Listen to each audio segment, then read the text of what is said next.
Welcome to Project Search 101, where we are going to talk about the Project Search program, eligibility criteria, and anything that you need to know and answer your questions about who would be a good fit for this program. So we're excited to get started, and we will start with some introductions of who is involved. Project Search is a collaborative effort. It's a collaboration between a host business. For us, it's Mayo Clinic, Phoenix campus. We have Marsha Edwards, who's our business liaison. Brandon Yancey, he is an operations manager. We have with the school district, Miss Linda Taylor, Director of Special Education. Mark Danner, he is the Sweetwater principal. My name is Evelyn Satman. I'm the instructor. We have Amal Karani, who is the skills trainer in the program. State agencies. We are also in partnership with vocational rehabilitation. We have Vivian Manhone, who is the VR counselor for the students in the program, as well as the DDD network partner, Sonoran Center, Abel Young, Community Services Director, and Heather Dietrich, who's our vocational specialist / skills trainer. Project Search is a program that is worldwide, international. I think the most recent site that opened up is Iceland, and I probably have to double check and see if there is another one that's opened up since then. This is a wonderful program that targets individuals, that works with individuals who need an opportunity for entry-level positions, but just need that experience, need that exposure to develop their skills, to build a resume, to eventually obtain competitive integrated employment. The model fidelity components of this program include, like I said, competitive integrated employment, collaboration between the school, VR, DDD, and other community stakeholders. It is a business-led program. Project Search encourages any policies that are in place at the host business to also have those same policies and procedures with the students, including, for example, if there's a barrier to employment with absenteeism, what can we do? Well, what is in place within the host business? And we would use that same policy with some modifications with the students as well. It is a dedicated, consistent, and seamless on-site staffing, excuse me. We have an instructor who is on site daily, as well as the vocational specialists and skills trainers. And we are there with support visits for the interns as needed, fading back throughout the rotation in order to make sure that students get the experience of working independently so they are ready for their employment after the program year ends. Like I said, competitive employment, what does that mean? That means 16 hours per week by payment by the business and at the prevailing wage. It's non-seasonal and it's in an integrated setting, which would mean among coworkers with and without disability. Project Search, some background. It's a business-driven transition to work. It is unpaid. So students might think, families might wonder, well, if it's unpaid, what's the benefit? What am I going to get out of it? It's the experience within the program here, to have the opportunity to be an intern in the departments that are providing some skills training so that an intern could build a resume and be able to use that and apply for jobs within that host business or in the community. And that has proven successful within the program that we're in, the host business. Program takes place entirely within the host business. Students participate in their final year of high school. Interns experience total workplace immersion while learning relevant marketable skills. They focus on competitive integrated employment outcomes. It's a 9-month unpaid program, full day schedule. An example of our daily schedule would include 8 to 2:30 p.m. There's classroom instruction, and the main focus of our day would be the rotation hours, which would be time within that department. It's considered like their internship time. The coaching and supports provided during the rotations. The staff on site are going out to the departments. First, we establish a mutually agreed upon time that we can visit the department without any interference to what's going on, because for us at Mayo Clinic, it's a full functioning, busy hospital. So we don't want to interfere with what is going on. We want it to be kind of seamless and still provide that support to the department and to the intern. The skills trainers are there, and just those built-in natural supports, which the mentors are a great help. A mentor would be someone within the department who has been identified as a person who can assist the intern with questions kind of at the elbow, whereas a skills trainer would just be checking in possibly once a day. Yes. When you say in their final year of high school, do you mean in their high school seniors? Yeah, no, not high school seniors. This would be after graduation, after the transition year, 12th year, thank you. So we'll go into a slide that has the eligibility criteria, which would explain a little bit more of what we're looking for in a student for the program. Thank you. And here we go. Intern eligibility criteria.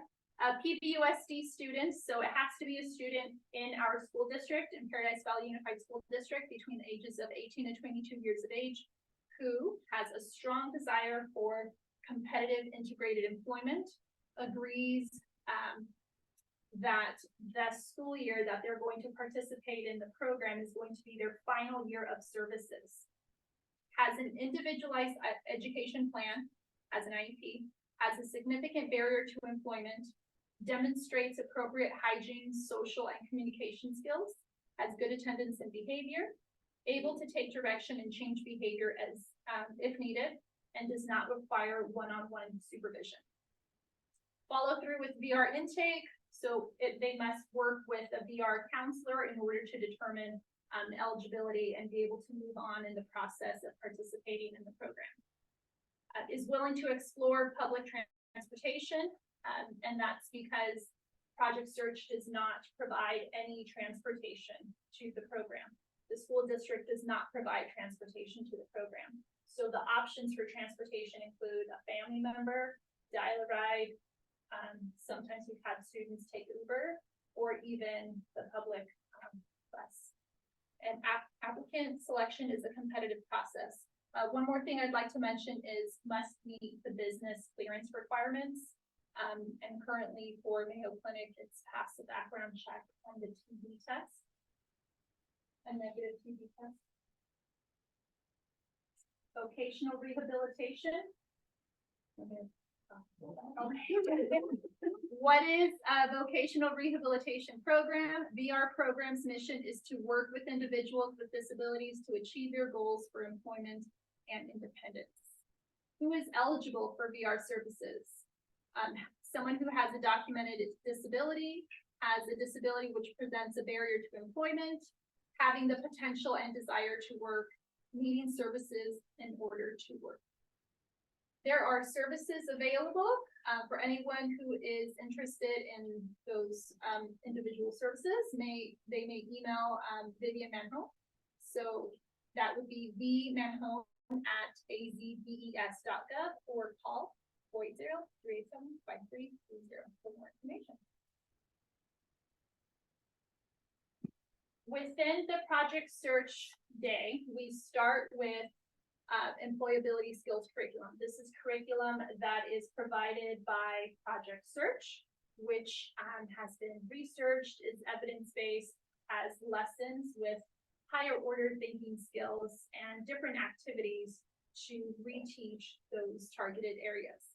Some of the topics within the program include team building, workplace safety, technology, social communication, self-advocacy, maintaining employment, financial literacy, health and wellness, preparing for employment, Mayo Clinic Code of Conduct, Mayo Clinic Mission and Values. Those last two are there because the host business includes information that we need to also share with our interns.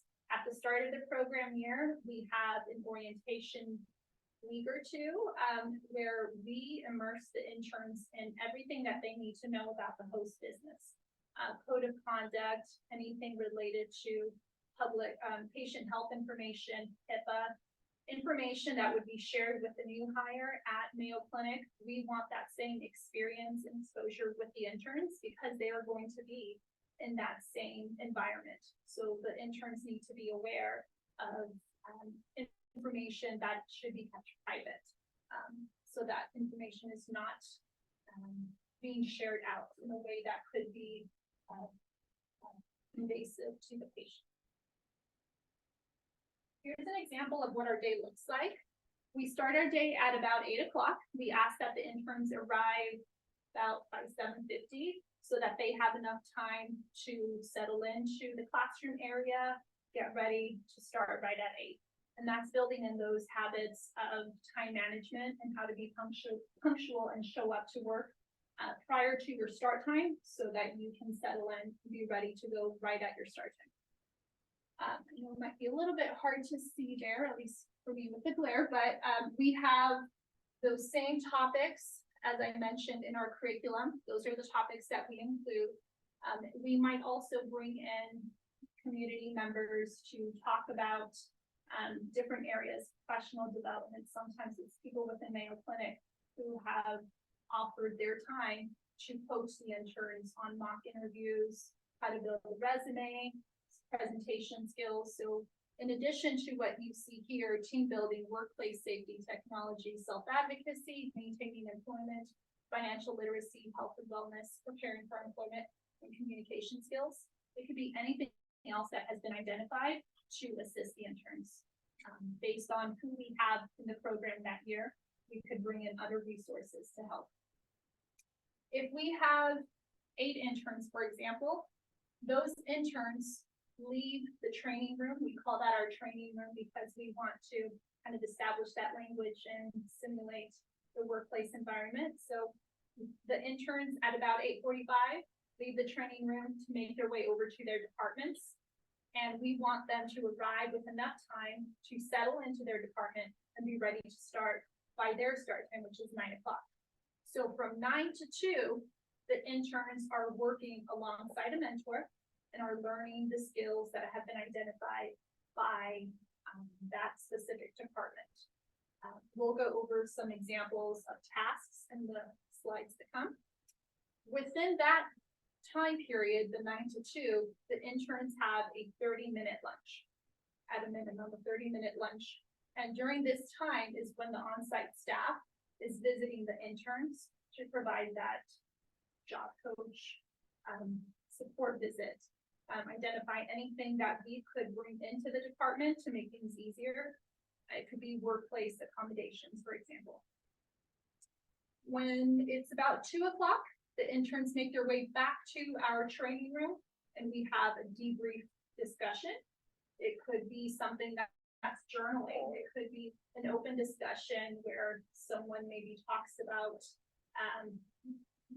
with still keeping PHI in place, patient health information, but I forgot to take my lunch, or I didn't take my lunch, we were so busy. And that could turn into a discussion on, okay, how do we tie in that self-advocacy? What would you do? Well, that could just be a natural conversation that comes up. So sometimes it's targeted, selected questions, or it's just an open discussion, but it serves a purpose for thinking about some of those topics and kind of relating them and circling back to what happened in the department. So what's the benefit of Project Search? You may think if it's unpaid, if I need to provide my own transportation, if lunch is not provided and cafeteria costs a lot of money. Well, it builds a portfolio of marketable, transferable employment skills. We have those departments that have partnered with Project Search. They are invested in the program. They're invested in the interns. They take the time to pretty much volunteer and teach the skills and be able to show what a skill looks like in their department. These are skills that may not have been available to the interns in the community without this program in place. And that is a huge benefit. Think of 10 weeks learning environmental services. Where else would an intern be able to learn those skills, if not with Project Search and the partnership with PVSD?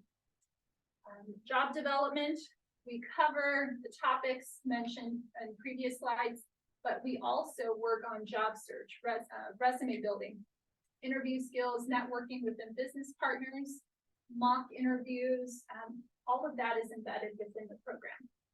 Career exploration for matching individual preferences and skill abilities. We work closely with the interns to be able to gauge their interest and identify something that, along with VR, is going to be supported and be something that is going to be long lasting for the intern, something that is within reach based on skills that have been attained throughout that year.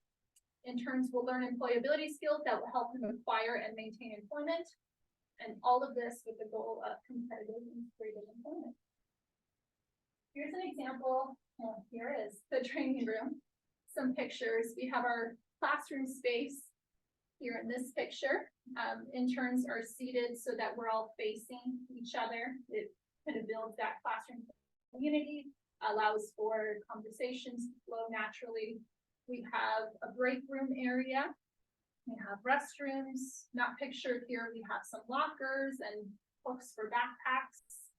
So we don't have desks. And also we have a collaboration room which can be used as a meeting space for one-on-one evaluations with the interns. That kind of simulates what takes place in the host business as well, when one-on-ones. That would be a time to meet with the intern and talk about what's going well and how can we continue to grow. Now we'll get into the departments that have hosted previously and or still hosting in current rotation. Here we have food service. Some of the tasks include serving breakfast and lunch, baking, using cash register, to ring up customers during breakfast or lunch, as well as the dishwasher station. So I'll play a video of the intro.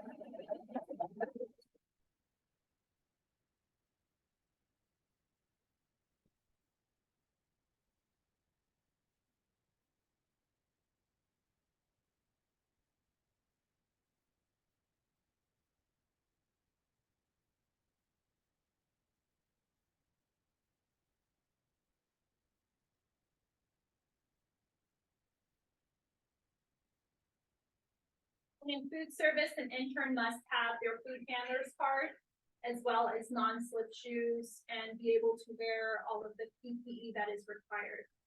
Any dress code that is followed within a department, if an intern or a student is going into that department, they're expected to follow that as well. But you'll be able to see that throughout the different slides. Some of the staples would be like black pants and some non-slip shoes. That would be a good idea, kind of a universal thing to come to the program with. It would be helpful.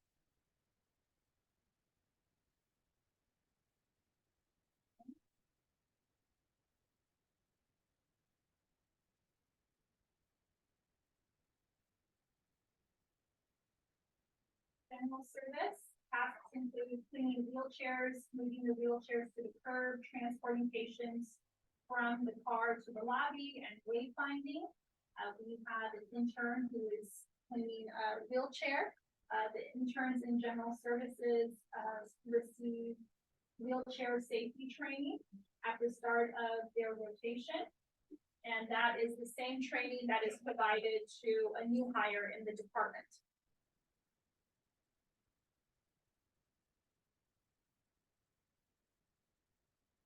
So this is an important task that is completed by anyone who works in general services, which would be to disinfect the wheelchair after each use, get it ready for the next person.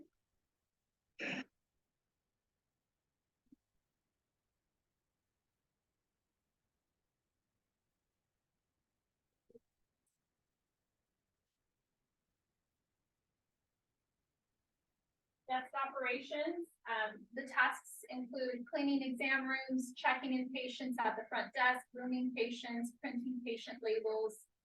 What's not pictured here are interns who are using a computer, and they are using a computer with the login information from a mentor so that they still have the exposure to the different systems, so that they can include on a resume using Epic to locate patient information, to prepare patient documents for upcoming appointments. I'm not going to enlarge it. I think that's kind of messing up the video, so if it's okay, I'll just leave it like that. You can see where she starts at the front of the room at the entrance, and she's clearing the colors there, which would indicate that it was needing to be cleaned. She clears it out, and now she gets started with cleaning some of the high-touch areas in the patient room. She is wearing gloves, following the same procedures as anyone in that department for cleaning the patient room. Pharmacy tasks include reading the patient labels, sorting patient by last name, checking expiration dates, stocking medicine bottles. Students in this department would benefit from having strong alphabetizing skills. That is something that is needed when sorting through the patient's medicine bags, or possibly merging different bags and putting them together. Here we have an intern who completed a rotation in pharmacy, and she was working with the medicine in the back counter. So obviously you can see the trust that is put in place with the interns, and the departments are aware that the interns need that experience and have that full exposure to their department. So that is not something that is taken lightly. We have supports in place and conversations so that the interns are aware of this is a functioning department, and we're going to maintain professionalism and be respectful with the area and the work environment. Clinical support services surgery. Tasks include reading part numbers, using software Supply Plus, locating items on shelves, returning items to the shelves if not used for surgery, stock supplies, and surgical cores.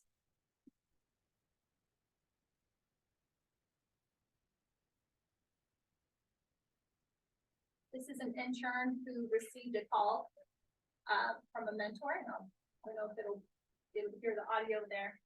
He's taken a call from a mentor who is acting just like a nurse would call down to the department and ask for a part, and it needs to be brought up urgently. He is taking the part number. He is inputting the part number into the software Supply Plus. He's going to locate it, take that information, go to the shelf location, pull the item, and then bring it up to the nurse who called it in.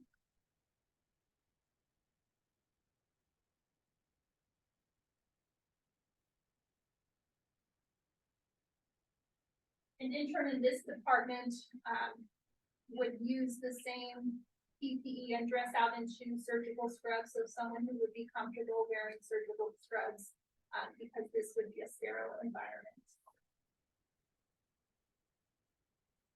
Environmental services. Tasks include removing trash, cleaning restrooms, washing windows, dusting windowsills, wiping tables. The interns in this department are a little bit more independent as far as not working side by side with a mentor. They are getting support and training from the department, but this department naturally has employees working individually, but they come together and discuss and collaborate with the supervisor as needed. So although an intern would be working a little bit more independent than some of the other departments, those supports are still in place so that the intern doesn't feel like they are alone in that situation.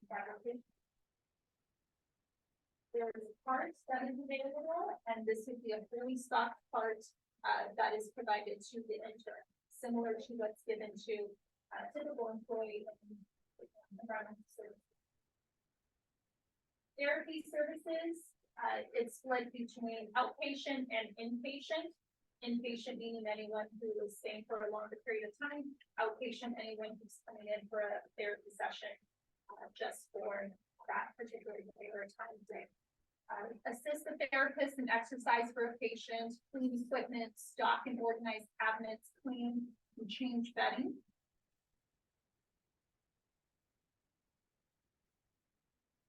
I would just like to add a success story in that our most recent rotation, we had an intern in therapy services inpatient, and he was given his own schedule, just like a therapy technician, and that he was working side by side with a therapist alongside. Instead of being shadowing a mentor, he was now that therapy technician by the end of rotation.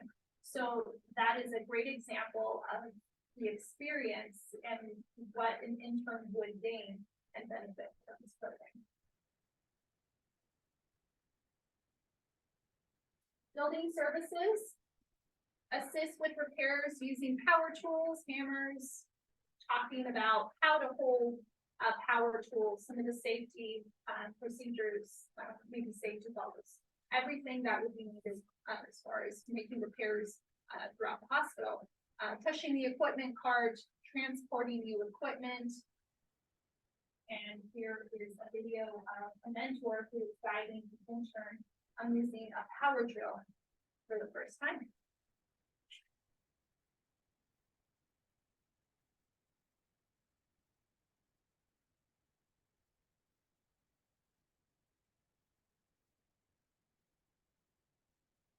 The mentors are given information on how to work with the interns, supports, and maybe questions, teaching strategies, what would work best. The interns have identified prior to the start of rotation, their particular learning style. So all of this information is shared. What we saw in the video was a mentor who is very supportive and who's guiding the intern along that particular skill. And as someone who's been in the program 2 years, I can say that's consistent throughout every department, every mentor that I have observed on working at one side. Clinical support services lab, reconciling inventory, stocking inventory, pushing the delivery cart, breaking down boxes within the laboratory areas for surgery pathology. Here's a video of an intern who is stocking items after having ordered them the previous day. So he ordered the previous day using the same software that is used by an employee in that department, and now he is stocking those same items that he ordered.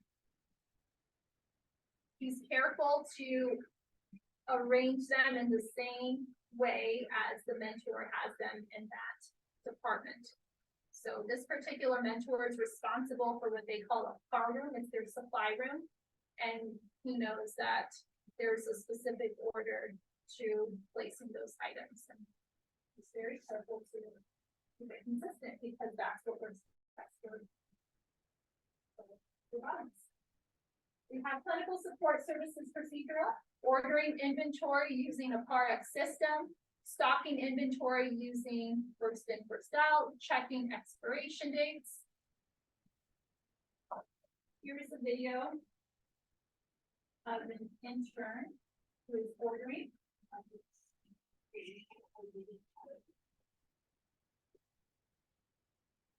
The intern has a PARX board, and she's using the probe to identify the quantity that's needed for that particular item.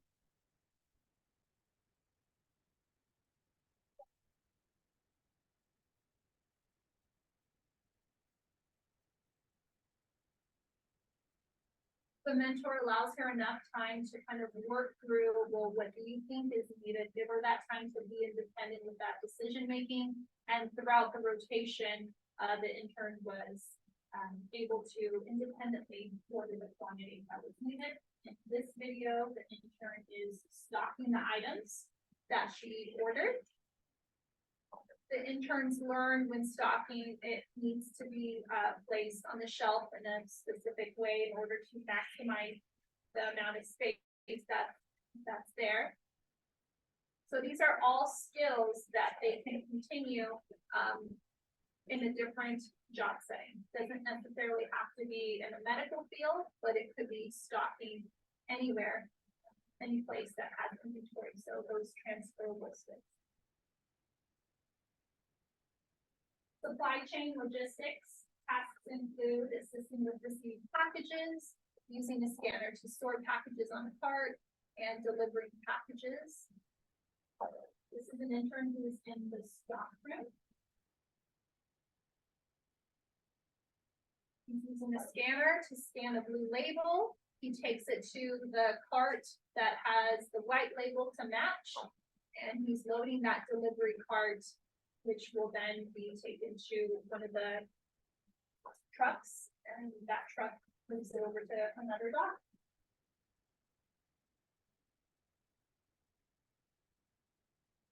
As far as the application process for 24-25, we are going to have information night for parents, family, guardians, and interested students. In January of 2024, we're anticipating that applications will be due February of 2024, with applicant interviews being scheduled for March of 2024. Notice of selection by April of 2024. An intern contract or an acceptance offer would be due by April of 2024.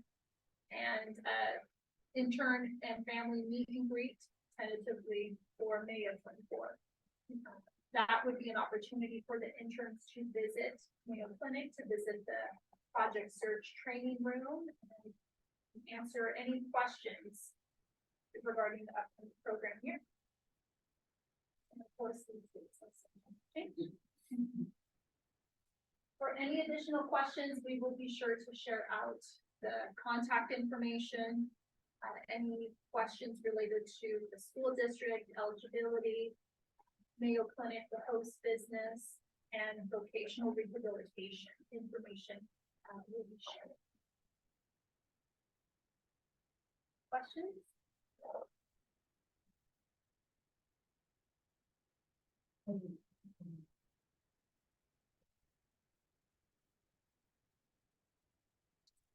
Thank you for coming to Project Search 101. I'm looking forward to seeing you in the upcoming school year.